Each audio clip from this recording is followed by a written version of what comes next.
បាទជំរាបសួរពុកម៉ែបងប្អូនបាទនេះគឺអេក្រង់ Lonser ឆ្នាំ03បាទអេក្រង់នេះគឺមានបញ្ហាស្រអាប់ជាខ្លាំងបាទ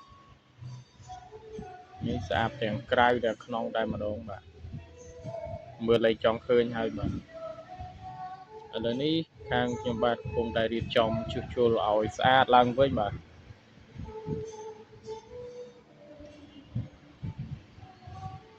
ឯតួដាក់ពលឺឲ្យខ្លាំងកប់យ៉ាងណាក៏នៅតែស្រអាប់នៅតែមើលមិនចង់ឃើញដែរបាទ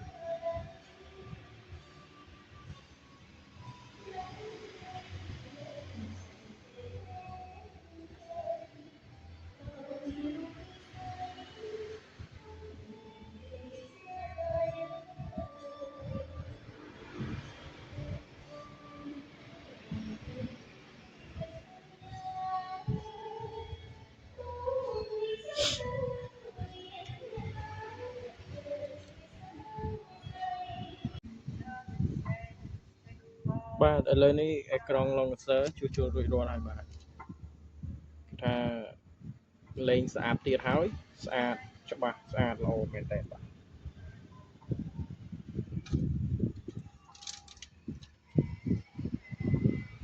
លេងស្អាតលេងលឿង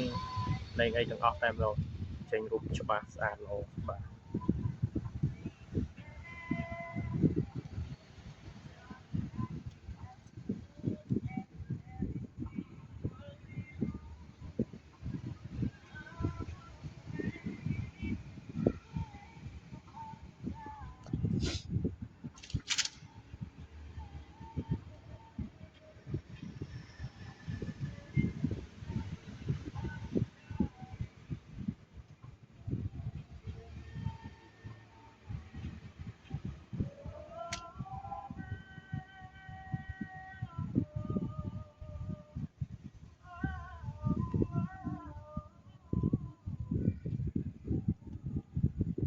នេះកន្លែងម៉ាស៊ីនត្រជាក់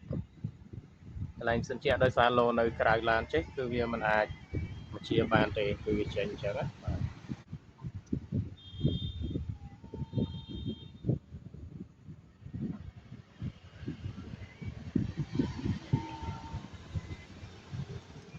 សម្រាប់កម្មវិធីក៏អញ្ចឹងដែរបាទនៅក្រៅឡានគឺវាចេញមួយចំនួនហើយបាត់ខ្លះក៏ដាក់ចូលឡានបានចេញកម្មវិធីទាំងអស់បាទ